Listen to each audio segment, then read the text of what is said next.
Please find your table. Dinner service is about to begin.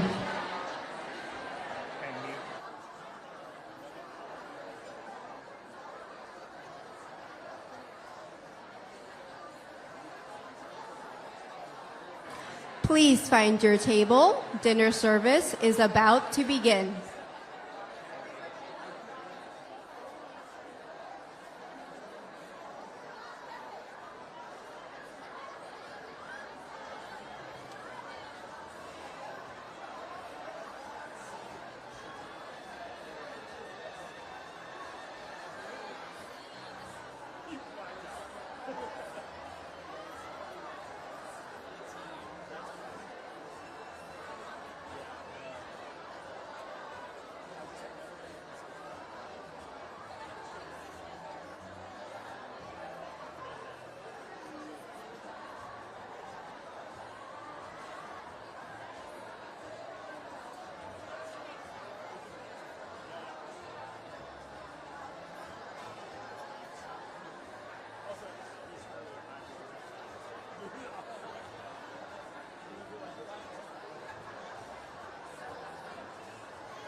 Please take your seats. Our program is about to begin.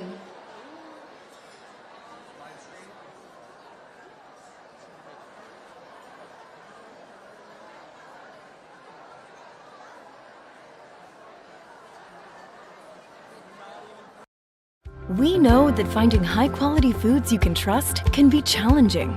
That's why Go Macro.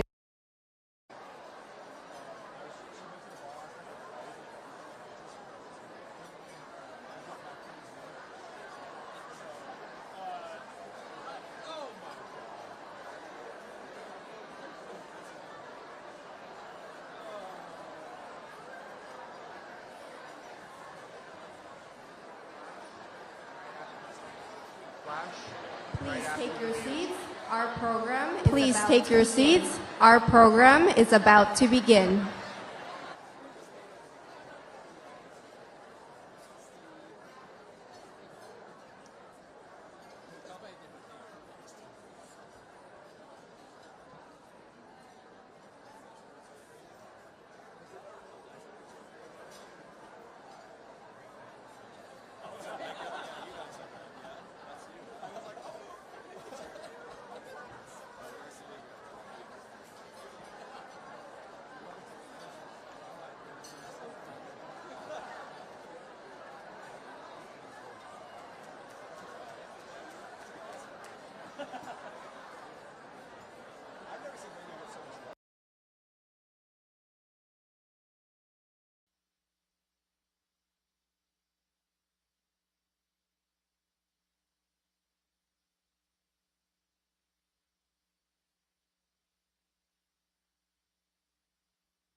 Please welcome to the stage Host Committee Co-Chair Rashmi Yadav Maria.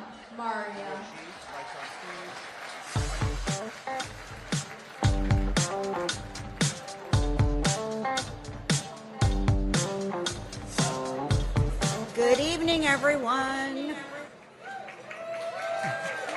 I'm Rashmi Yadav Maria, and I am thrilled to be the first to welcome you tonight. I'm a former National Board Chair, a current Advisory Board member, and along with Dale Schrodel, a proud co-chair of tonight's 20th Anniversary Gala.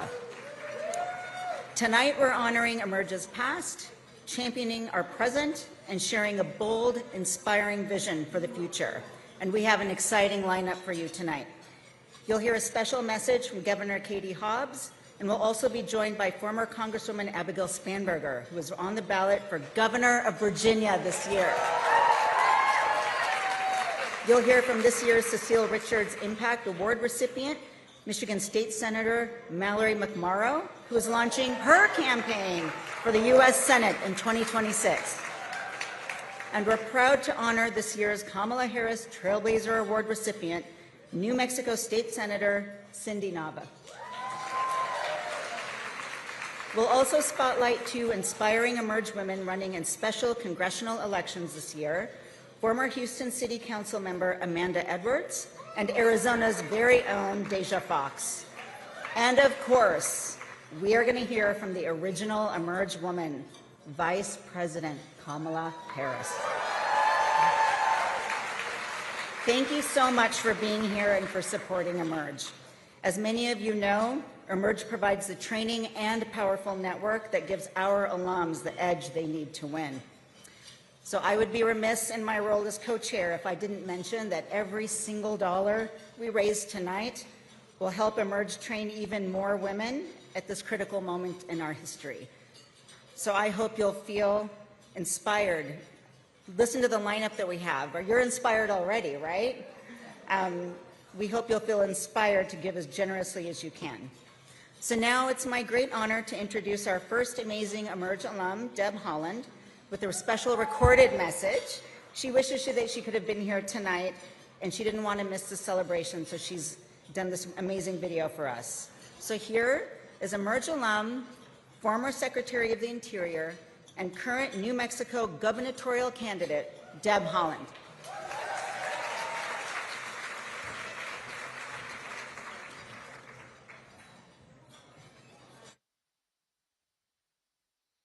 Hello, Emerge. Thank you for preparing this event, along with the mentorship and programming you provide for our nation's future leaders.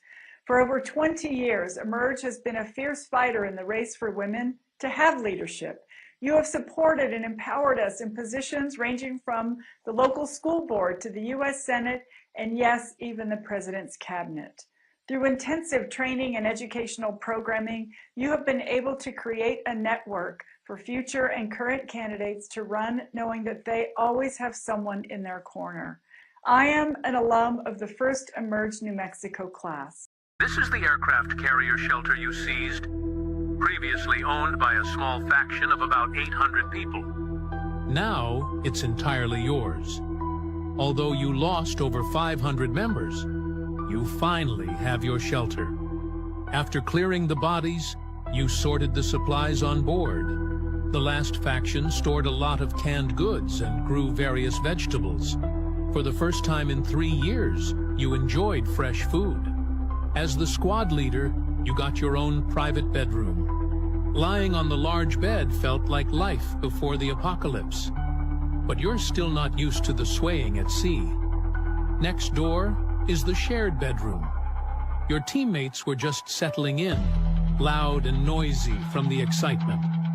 You didn't bother them, since you know tomorrow could be everyone's last day.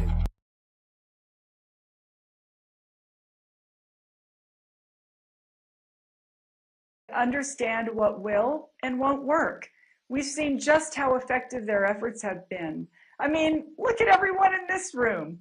We're living in a world with the fruits of these labors, but the fight is not over.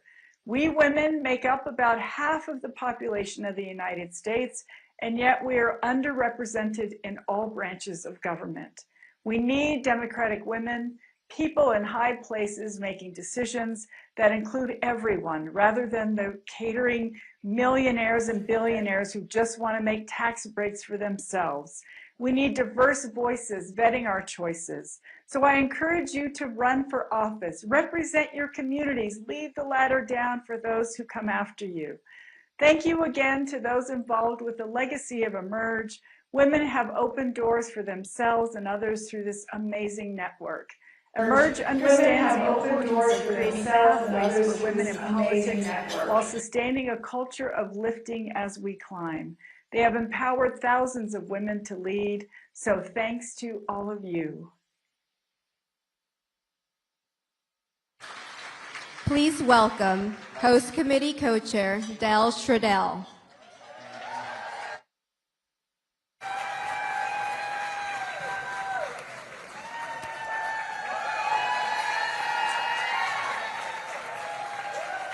Don't you just love Deb Haaland? Just amazing. And it's so exciting that she's going to be the very first Native American woman that we've elected. So again, hello everyone and welcome again. I'm Dale Schrodell. I'm a member of the Emerge Action Fund Board and also a member of Emerge's Advisory Board. And I want to just welcome you again and thank you so much for joining us tonight and for supporting Emerge and being here with us to celebrate Emerge's 20th anniversary. It's such a momentous time. And it's really wonderful to gather with everyone. We all so desperately need this right now. And, you know, tonight is just an amazing time to come together and to find inspiration and hope. And I know that we're going to all find that together here tonight. And to find inspiration and hope. As co-chair of this exciting event here tonight. And as co-chair of this exciting event, along with Rashmi, we want to extend our deep appreciation to the host committee. Thank you all for, I can't ask everybody to stand, and honestly I can't even see, but thank you all for everything you did, because without you this event would never be possible, and what you did was phenomenal. So many of us have been celebrating Emerge together for 20 years. And all of the long-timers who are here, and there are many of them, you know how this all began. It all started here in San Francisco. In the early 2000s, when a powerhouse founder and some incredible co-founders had a vision. Emerge's recruitment, training program, and network of support needed to go nationwide. We could not celebrate 20 years without acknowledging and thanking these amazing women. With us tonight, we've got Emerge founder Andrea Bustillo and 6 of the co-founders,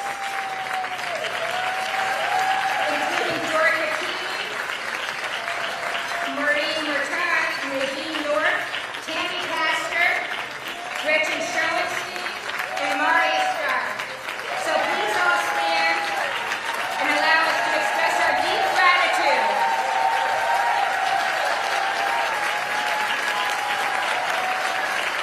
Thank you all so much for your incredible leadership. Your vision is of what was possible back then, and your hard work and dedication in bringing Emerge to life blazed the path that's led us to tonight.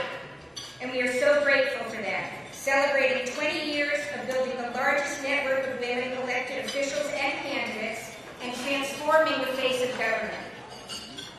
And I have to add, we've only just begun. Tonight, we're here to celebrate and to also look forward and power the next 20 years. As Emerge's biggest and most important fundraiser of the year, tonight's gala will help fuel our work ahead and allow us to continue to build the bench and make the greatest impact in elections this year, next year, and in the years to come beyond. Please keep in mind when Teresa Farrell, who is our inspiring auctioneer, when she takes the stage a little bit later, I'm hoping that everybody here will engage in a little bit of friendly competition tonight to make this Emerge's most successful event ever.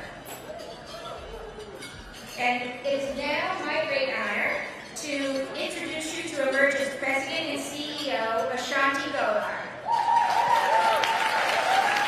Ashanti has been in the Emerge family since 2006, when Emerge Nevada was founded in her home state. She went from sitting on the Emerge Nevada Board of Directors to becoming the political director of Emerge in 2016. As political director, Ashanti expanded Emerge's strategy to include the South, seeing it as a fertile ground for Democrats.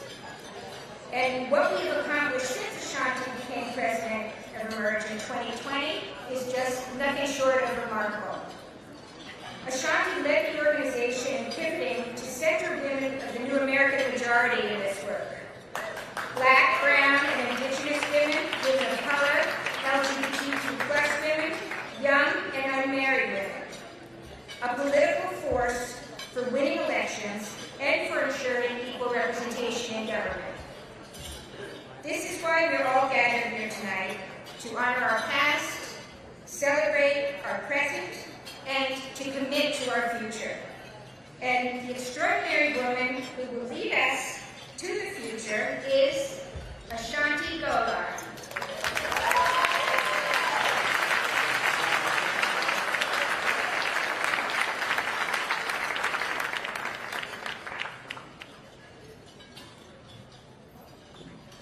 Good evening, everyone.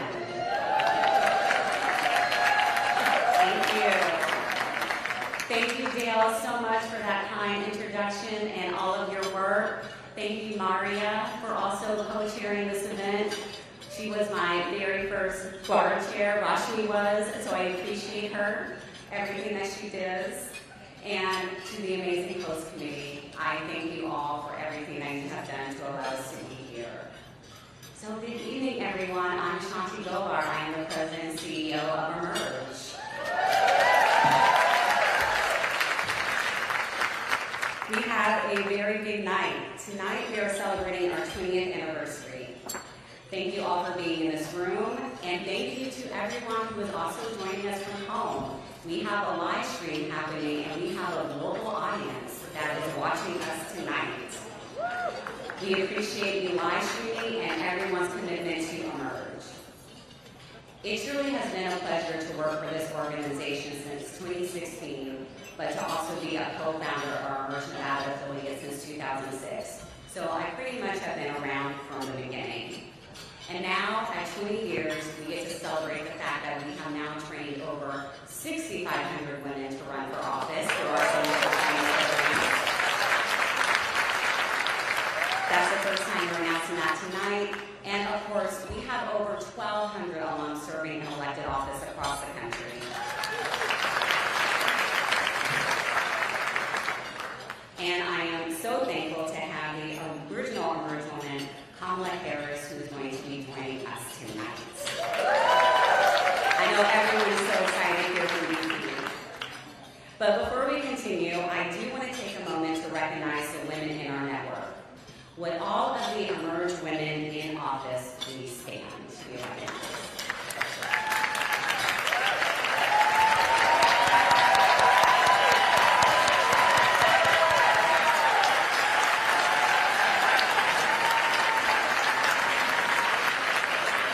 And of course, with them standing, I would like to recognize that we have our highest-ranking California alum in the room, Lieutenant Governor Eleni Kounalakis is here with us tonight.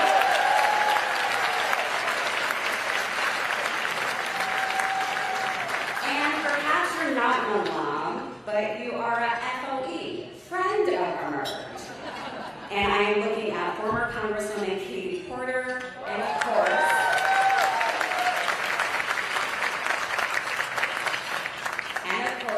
the iconic Mayor-elect Barbara Lee.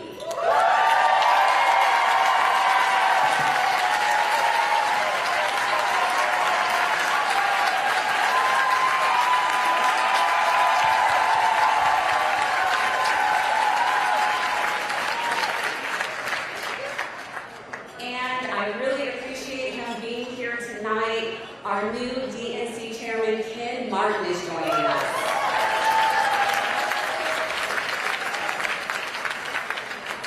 Now, would all of the Emerge alums in the room please stand to be recognized?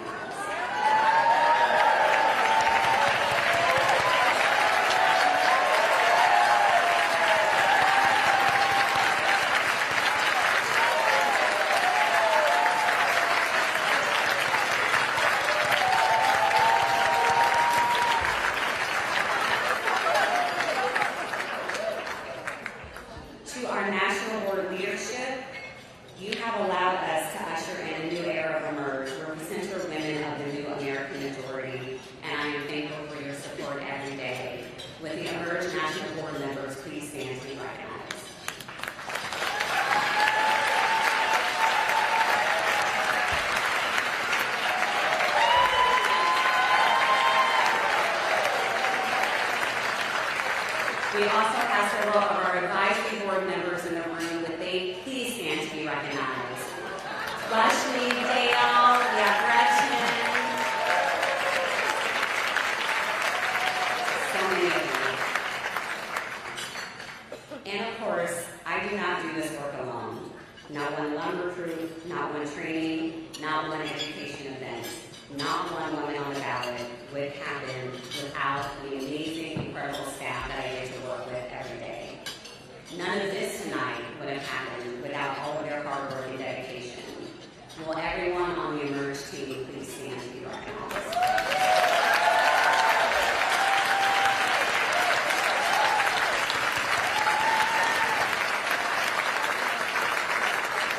And with that, I would like to take a moment to recognize our longest-serving Emerge employee, our Chief Operating Officer, who is celebrating 15 years at Emerge, Alicia Wilson.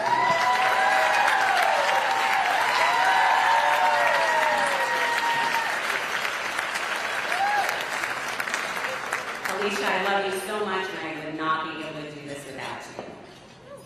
Now, I'd just like to take a moment of personal privilege and briefly reflect on my time leading Emerge. Many of the organizations that were doing this work when we started are no longer around. We have not only survived, but we have thrived. And it's not only because of the fantastic team that we have and the support from everyone in this room and everyone watching, but because we always remain grounded in our values. That is what has enabled us to reach 20 years. Standing our values means not only recruiting and training union women to run for office, but working with union vendors. That's why I want to take a moment to recognize the servers that have set up the United Local Schools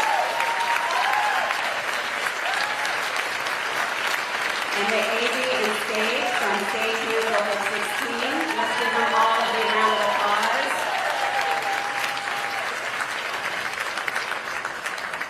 I'm very fortunate to do this job during this time because our women in office continue to inspire me every day. And it's an honor to lead our team of women across the country, training and developing the next generation of leaders in our country. So I have to say thank you all for believing in my leadership, for trusting me to re-envision Emerge as an organization, for trusting me to set a bold 15-year vision to help lead our movement, for trusting me to innovate new trainings and programming that have never been done before in politics, but have moved the needle in states across the country in ways that we never could have imagined. All of this has led us, in 5 years, to not only become the largest network of Democratic women elected officials and candidates, but we can officially say we are the largest network of women elected officials and candidates in the country.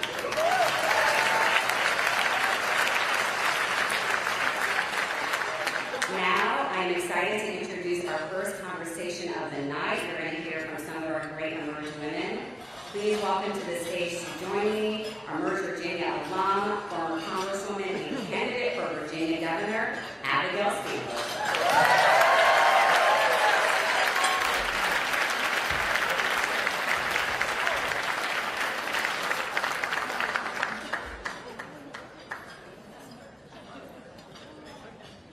Hello. Hello. So excited to have you here. So the first time you were at an Emerge event out here in San Francisco, it was after you had won your first race for Congress, which is extremely exciting. So I know a lot of us know you, but please give your formal introduction and tell everyone why you're such a badass. Well, and I think for that event, Deb Holland and Lauren Underwood and Kim Schreier. We have Lucy McBath, Deb Holland. You're part of the original Emerge caucus in Congress, which was 5 back in 2018 and now is 13 in 2025. Well, so I first found out about Emerge because of my mother. So my mother did one of the first Emerge classes in Virginia, the consummate advocate. My mother was focused on a wide array of issues and priorities and did Emerge, ultimately ran for school board in Virginia. Did not win, but set a good example. And so it was fun for a time to see my yard signs with my mom's name on it. And at the time, I was a CIA officer. I was undercover in that role. It never occurred to me that I would someday potentially run for office. But after I left CIA, we moved back home to Virginia, and I had begun doing advocacy with Moms Demand Action. And my mother kept saying, "You should do Emerge, you should do Emerge." And everywhere I went, "This is my Emerge sister, this is my Emerge sister." And so in the fall of 2016, I thought I would potentially apply for Emerge. And what I think is so spectacular about Emerge is it's based in your state. So Emerge Virginia is a network of women in Virginia. And so I started the application, and then I thought, no, I'm busy, and my kids are little, and I don't think so. And I started it, and then I stopped. And then the election happened, and there was this email that went out. I don't know if it was just all of us who had started applications and not finished, and said, "We've extended this deadline." And I think I rage applied. And I was accepted into the class, and even at that time, my whole thought process was, this will help me, as somebody who had previously been under the Hatch Act and wasn't necessarily super comfortable in the political space, thought this will help me with the advocacy that I believe in. And applied to the program, was accepted, started, and what I found so amazing was to be in a room of other women who believed in the value of electing good people, strong people, in our case in Virginia. And so there were some people in that class who never had any intention of running for office. Some of those people who really never had any intention, who by the end of the class were running for Congress. But actually one of my Emerge sisters is here today, just by coincidence. So Johanna, where are you? And so it's been an extraordinary journey, and certainly I think among the valuable things that you learn in Emerge, to sit in a room of other people and to say out loud, "I think I might want to run for office," is the most kind of impactful, empowering thing that you can experience. And there's not a world in which I think I would have run for office had it not been for that experience. So obviously the bottom line is my mother is always right.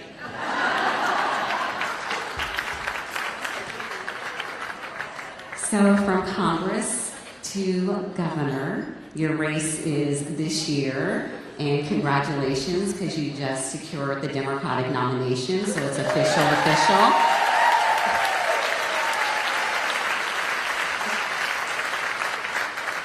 And as a Virginia resident, I love that, because I get to vote for you, and I just know how much we need you in that role, because I see the destruction that is happening every day in Virginia with the current Republican governor. I know how horrible it would be if any of the Republican candidates were to ascend into that role. So just tell everyone a little bit more about your race and what is at stake, because so much has been accomplished in Virginia due to your leadership in Congress, our Emerge alums serving up and down the ballot, and we need to definitely get the state back on track. So in 2025, the only statewide races are Virginia and New Jersey. And in Virginia, we currently have 3 statewide electeds. In Virginia, we're each elected independently, and we have a Republican governor, lieutenant governor, and attorney general. We do have a small majority, 51 out of 100 seats in the House of Delegates, and all 100 seats are on the ballot this year. And we have amazing candidates running up and down the ballot in the Commonwealth this year. And so what's at stake is frankly everything, right? When I first started running for governor, my focus was on affordability, endeavoring to lower costs, contending with the housing and the healthcare affordability crisis, endeavoring to put Virginia on the path towards having the best public education system, in the country, and recognizing the continuous attack on our rights, certainly across the country, but the need to protect them in the Commonwealth. Now, you add all of those individual issue areas to the reality that Virginia is home to more than 320,000 federal employees. Our very economy is under attack, and we need a governor who's going to stand up for Virginians, their livelihood, the service that they render to our country.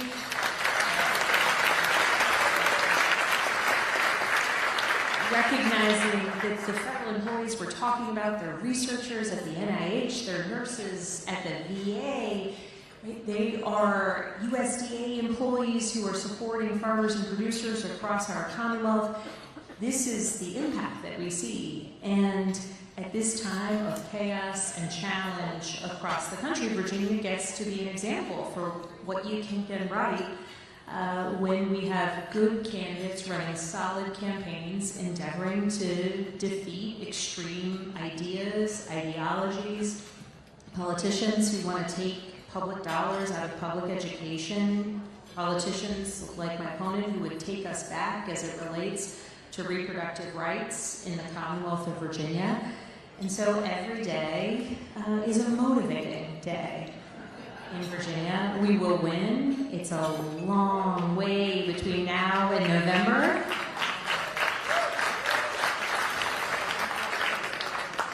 But we're clear-eyed about the challenge before us, and I know that we can and we will flip the governorship, the lieutenant governorship, the attorney general.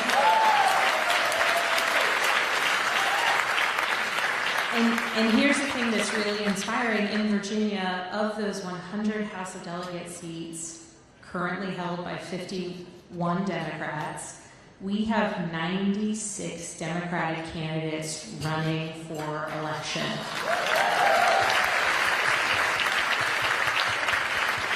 In the bluest of the blue, in the reddest of the red, and everywhere in between, we have people who are standing up, who want to represent their communities, who recognize that this year is the year that across the Commonwealth of Virginia, it's the year to stand up for the policies and the people of our Commonwealth. And I know that we will do right, certainly by Virginians, but we will make an extraordinary example that I hope other states will follow in 2026.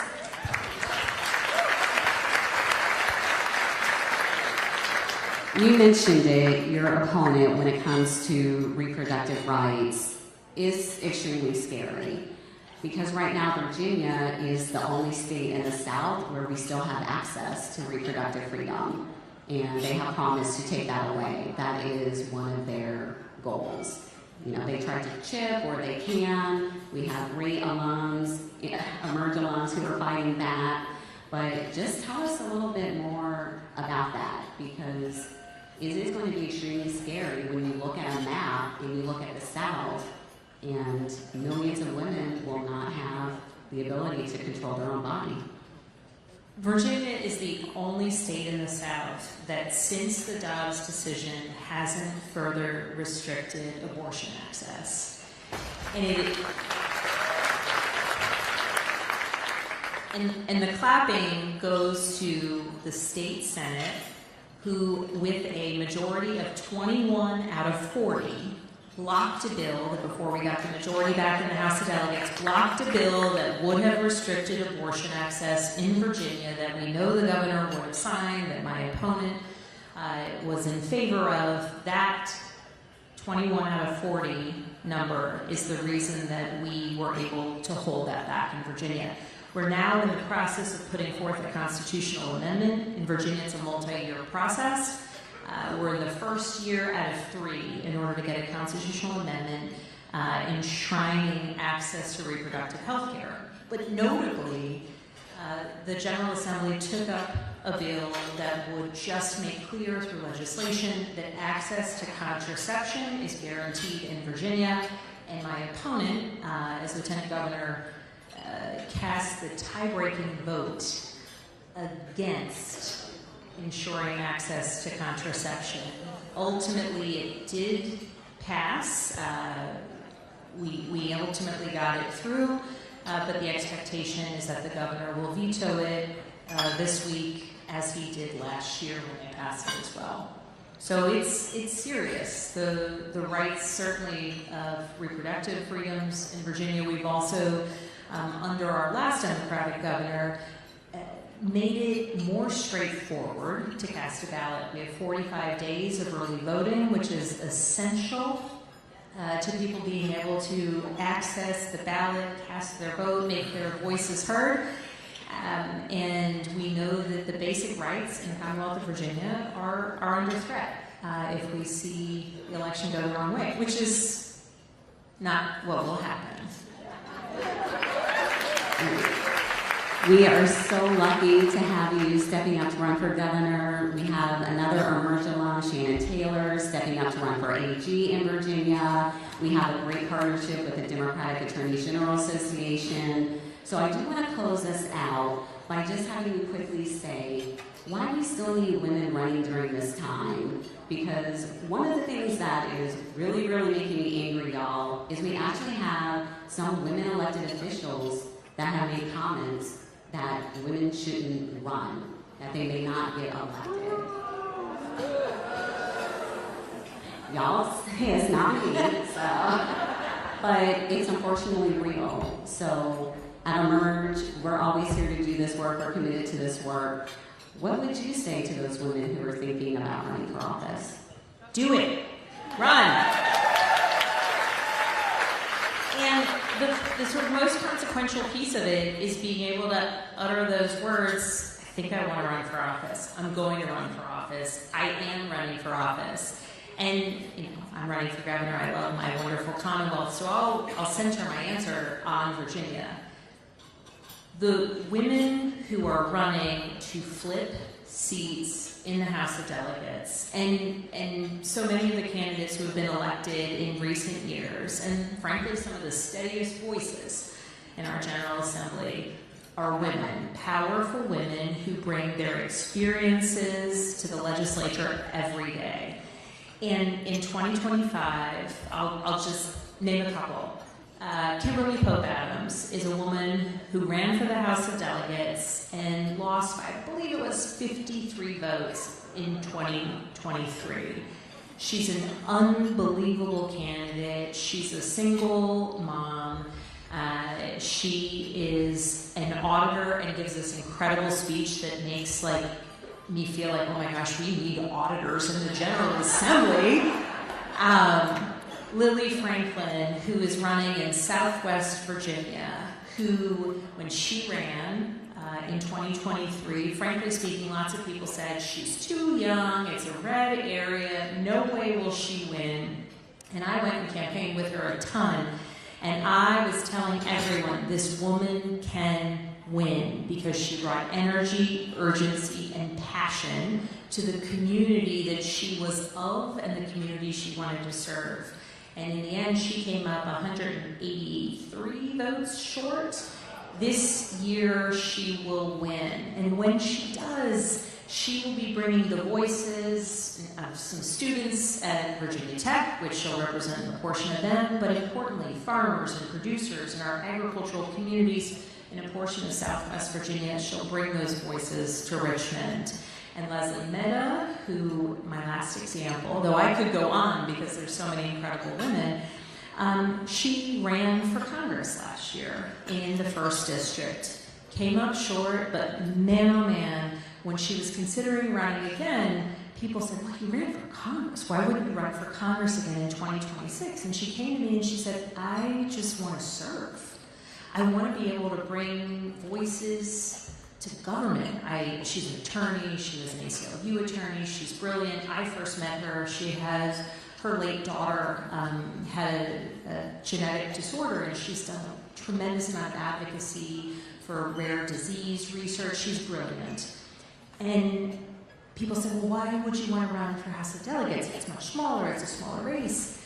And I said, it's perfect. Because when you bring that congressional race energy to your geographically far more compact House of Delegates district, your opponent's not going to have any idea what hit him. It's going to be awesome.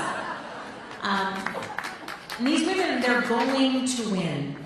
And frankly, when kids, and not just little girls, when kids come to Richmond and they look at our General Assembly already on the Democratic side of the aisle, they see who they can be. They see it. And so anyone thinking about running, just do it. And frankly, recognize that when you win, it's actually the fact that you may not fit the usual mold that will be your strength in governing. Thank you so much for everything that you do. Thank you for being here. And I can't wait to call you my governor. Thank you. Thank you.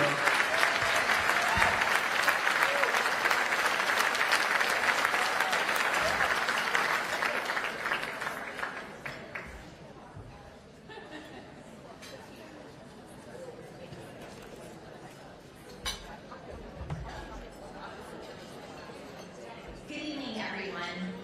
I'm Arizona Governor and Emerge alum Katie Hobbs, and I'm excited to celebrate Emerge turning 20 with all of you.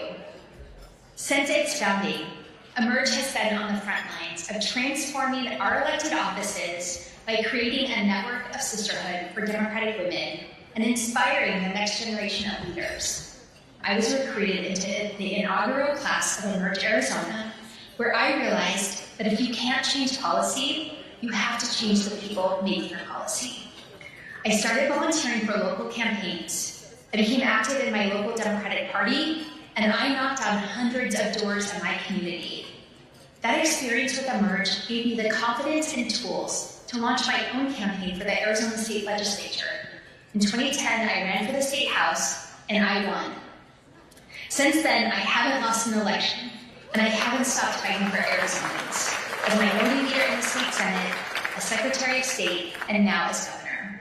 I'm so proud of how much we've accomplished for everyday Arizonans in the last 2.5 years, from canceling $2 billion in medical debt for over 1 million Arizonans, to providing down payment assistance so that more Arizonans can live the American dream and buy their first homes, to protecting reproductive freedom from extremists by repealing the dangerous 1864 abortion ban and enshrining abortion rights into the Arizona Constitution. Working together, there's nothing hidden in our hand. So congratulations to Emerge. And thank you so much for all of you watching tonight who support this organization. Without you, Emerge Women in Office couldn't do what we do. Here's to another powerful 20 years. Please welcome Emerge Board Member Gretchen Sisson. Hello, everyone. My name is Gretchen Sisson, and I'm a proud Emerge Board member, an author, an abortion researcher, and a friend and mentee of the incomparable Cecile Richards.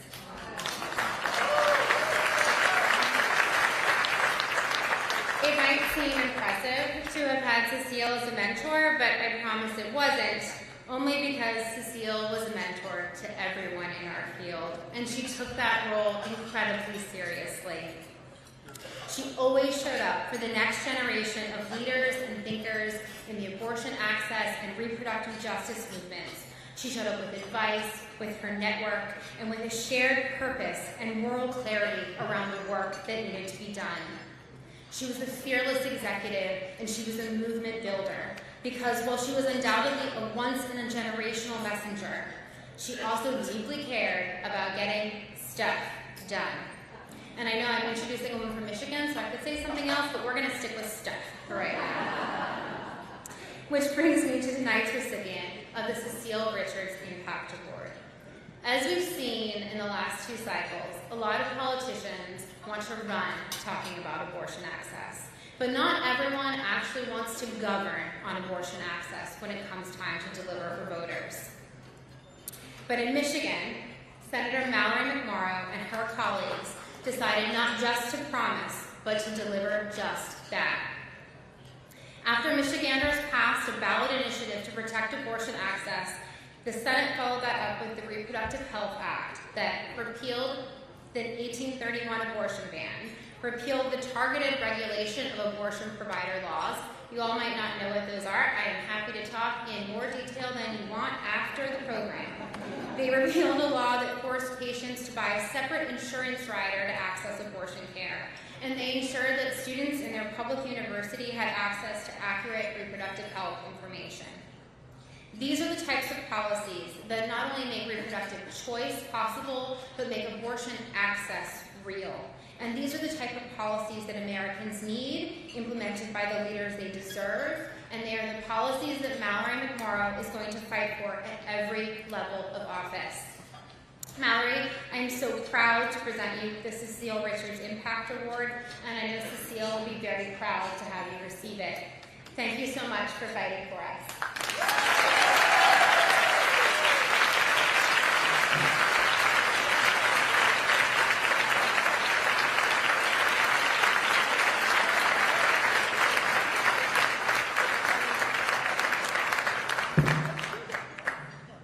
Good evening. I'm so proud to be here tonight, and I want to tell you a little story. A video went viral the day after the 2016 election. It was middle school students chanting, "Build that wall," at a Latina student. They were slamming on the tables and yelling. That was at Royal Oak Middle School, which was my polling place the day before, where I stood in line hoping to end Trump's hopefully brief journey into politics by electing our first woman president. Then, when that didn't happen, I did the only logical thing I could think to do up next. I Googled how to run for office.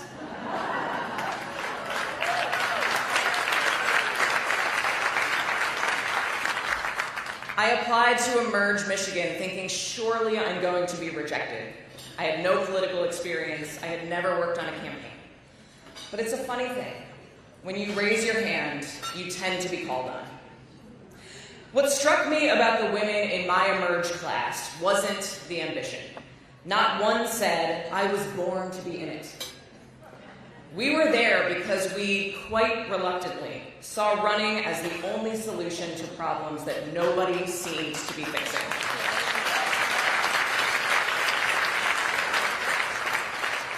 A black woman in her 70s from Detroit said she'd lived through the '67 riots and had never seen things as bad as they were today. A child care center director watched as women were demoralized and resources were cut. A scientist was horrified by the anti-science, anti-fact rhetoric coming from politicians like Donald Trump. And as for me, I wanted to believe in an American dream where decency matters, where everyone feels seen and heard, where our creativity and hard work mean that we are limitless. An American dream in stark contrast to the American nightmare unfolding that celebrated lifting some up by tearing others down. In 2018, I took on a Republican incumbent whose father had served in Congress for 16 years and who had won his last election by 16 points. With an all-woman team, we beat him by 4 points.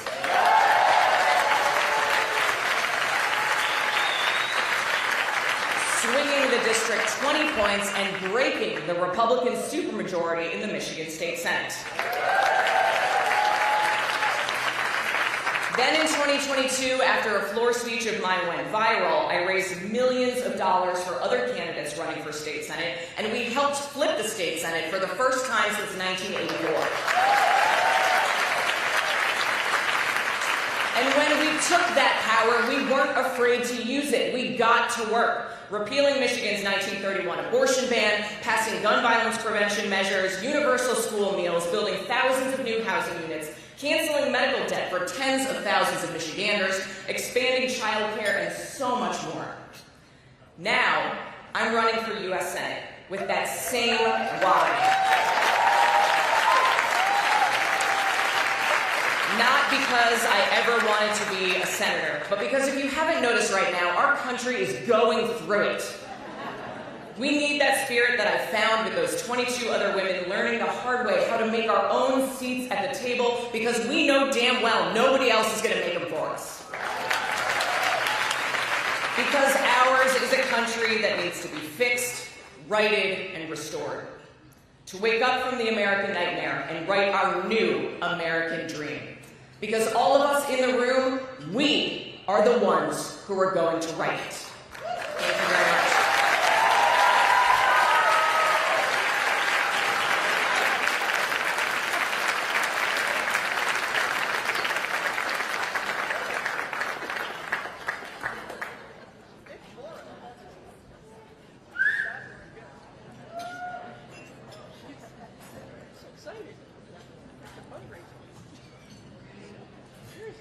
Congratulations, Mallory, and thank you so much, Gretchen, one of my amazing board members.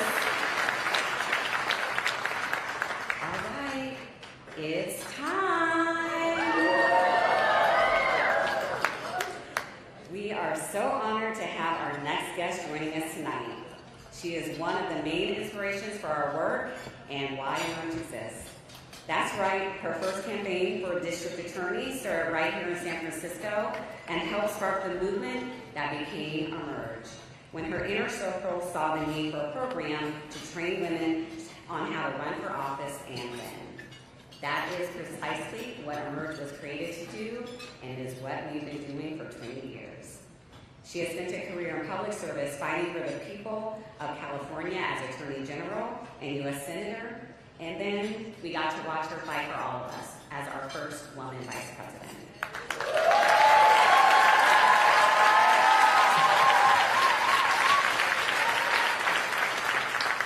I think we all know who I'm talking about.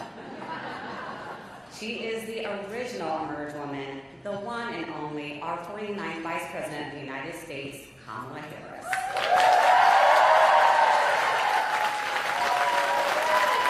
Just a moment. I'm glad y'all are excited a little bit more. So we do have something in the network right now. You know what? Now, VP, they don't want to hear from me. They want you to come on out.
Those who found the courage to run for office, and those who support them. Emerge, I will say something you know. Throughout my entire career in life, I have always believed in the ideals of our nation. The ideals reflected in the Declaration of Independence, that all are created equal and endowed by our Creator with certain inalienable rights. Ideals advanced and affirmed by the service and sacrifice of generations of patriots. The ideals that ground the Constitution of the United States, that here in our country, power ultimately lies not with the wealthy or well-connected, but with all of us, with we the people.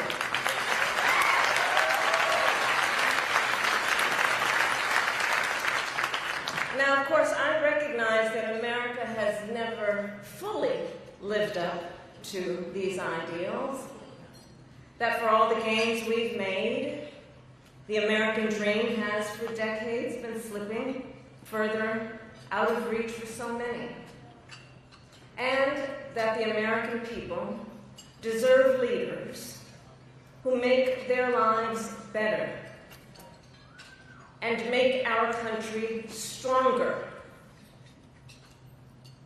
But sadly, we have seen quite the opposite over these past few months. Now, I know tonight's event happens to coincide with the 100 days after the inauguration, and I'll leave it to others to give a full accounting of what has happened so far. But I will say this. Instead of an administration working to advance America's highest ideals, we are witnessing the wholesale abandonment of those ideals.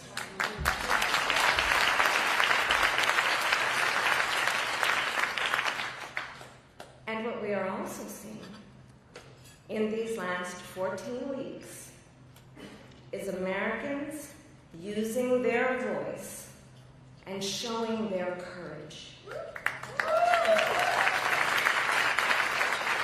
We all know President Trump and his administration and their allies are counting on the notion that fear can be contagious. They are counting on the notion that if they make some people afraid, it will have a chilling effect on others. But what they're overlooking, what they have overlooked, is that fear is not the only thing that's contagious. Courage is contagious.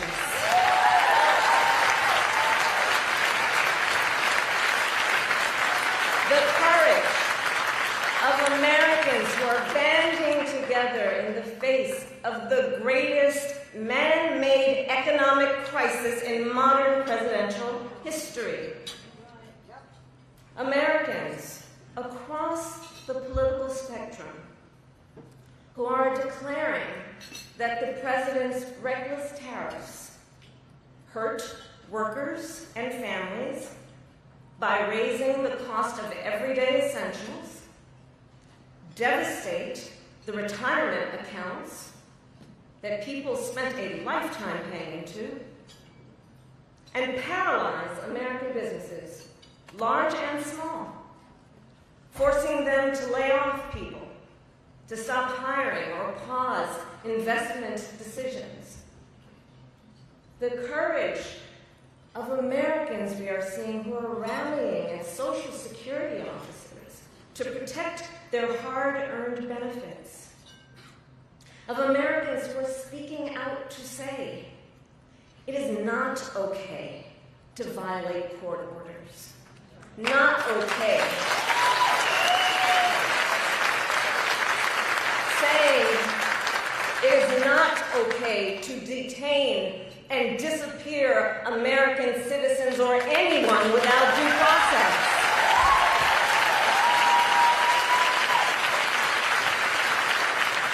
The courage of judges to uphold the rule of law in the face of those who would jail them. Of universities that are defying unconstitutional demands that threaten the pursuit of truth and academic independence.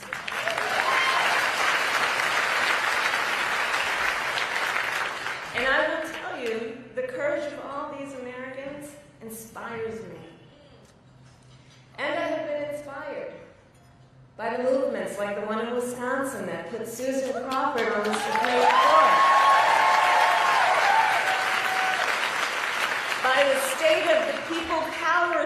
movement that is aiming to ignite a grassroots movement to lift up voices and advance freedom and justice. And by leaders across the spectrum, including congressional leaders like Cory Booker, Chris Van Hollen, Chris Murphy, Jasmine Crockett, Maxwell Cross, AOC, and Bernie Sanders. All who, in different ways, have been speaking with moral clarity about this moment. So here's one of the other things I wanted to talk about tonight, and to highlight. So look, some people are describing what's been happening in recent months as absolute chaos. And of course I understand why. And it's certainly true of those tariffs. Tariffs that, as I predicted, are clearly inviting a recession. But friends, please let us not be duped into thinking everything is chaos. I know it may feel that way, but understand what we are in fact witnessing is a high-velocity event where a vessel is being used for the swift implementation of an agenda that has been decades in the making. An agenda to slash public education. An agenda to shrink government and then privatize its services. All while giving tax breaks to the wealthiest among us. By the way, an agenda that is not lowering costs, not making life more affordable, and not what they promised. It's an agenda, a narrow, self-serving vision of America, where they punish truth tellers, favor loyalists, cash in on their power, and leave everyone to fend for themselves, all while abandoning allies and retreating from the world. And folks, what we are experiencing right now is exactly what they envisioned for America. Right now, we are living in their vision for America. But this is not a vision that Americans want. We are living in a moment when the checks and balances upon which we have historically relied have begun to buckle. And we here know that when the checks and balances ultimately collapse, if Congress fails to do its part, or if the courts fail to do their part, or if both do their part, but the president defies them anyway, well, friends, that is called a constitutional crisis. And that is a crisis that will eventually impact everyone. Because it would mean that the rules that protect our fundamental rights and freedoms, that ensure each of us has a say about how our government works,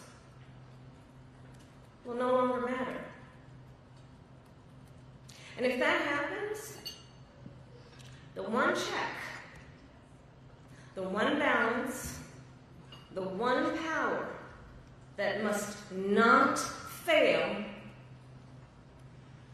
is the voice of the people.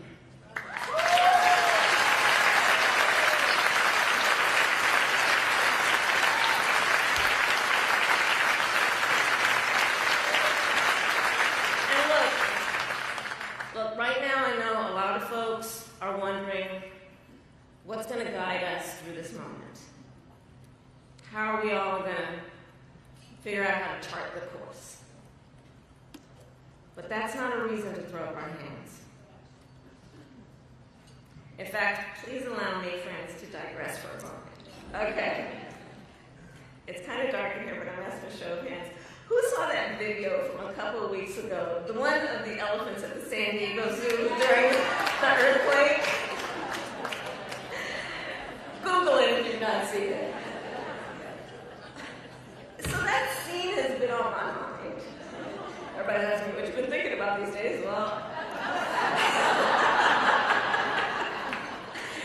so in the video, for those who haven't seen it, here those elephants were. And as soon as they felt the earth shaking beneath their feet, they got in a circle and stood next to each other to protect the most vulnerable. Think about it. What a powerful metaphor. Because we know those who try to incite fear are most effective when they divide and conquer, when they separate the herd, when they try to make everyone think they are alone. But in the face of crisis, the lesson is don't scatter. The instinct has to be to immediately find and connect with each other, and to know that the circle will be strong.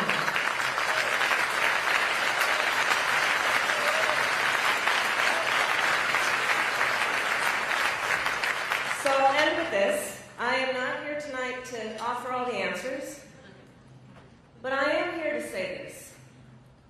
You are not alone, and we are all in this together.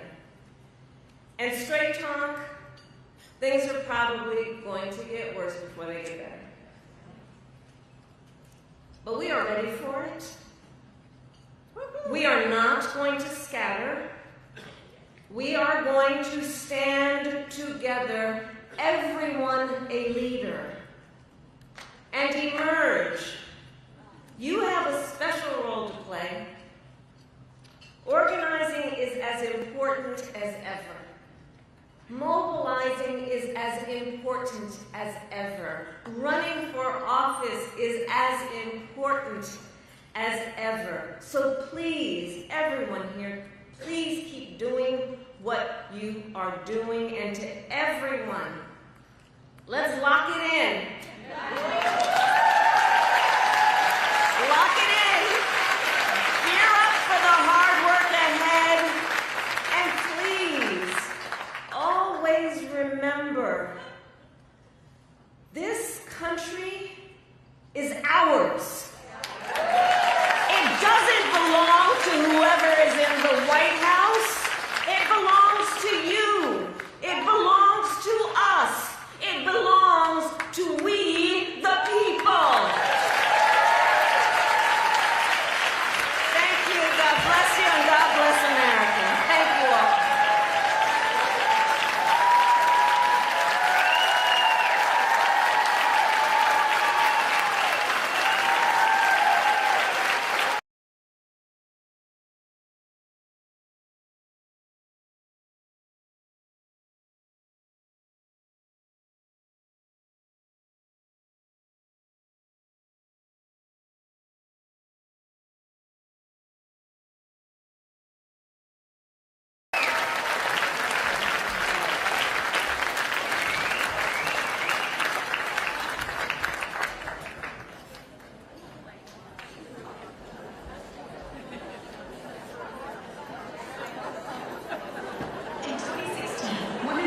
To the fact that it was going to take more than voting to elect the first woman president and have women leaders at all levels of government. And Emerge was ready. After the election, our organization saw incredible growth. Women came to us from every walk of life and every state in the country wanting to learn how to run for office. Our organization rose to the occasion. In the next few years, we grew from 16 to 27 states. In 2018, we elected our first 5 members of Congress. Emerge alums made Nevada the first majority woman state legislature. We flipped Colorado, Maine, and Connecticut in 2018, and Virginia in 2019. We elected Emerge's first woman governor in Guam, showing the reach of our network. Then the world stopped. The coronavirus forcing millions more Americans into virtual lockdown. And we had to pivot. But Emerge was ready. We were the first organization to come out with campaigning through crisis. We showed women how to win campaigns, despite social distancing and stay-at-home orders. And Emerge grew.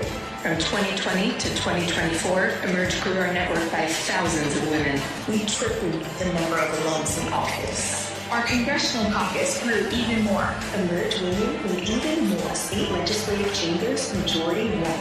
We elected our second woman governor. We launched innovative new trainings, including our award-winning program for women who want to run for judge, Gavel In, and Seated Together, our program for Black women elected officials who want to run for higher office. Donald Trump has been elected president. Mass layoffs of federal workers, the largest deportation program in American history. Massive tariff hikes. But Emerge is ready. Emerge is ready. Emerge is ready.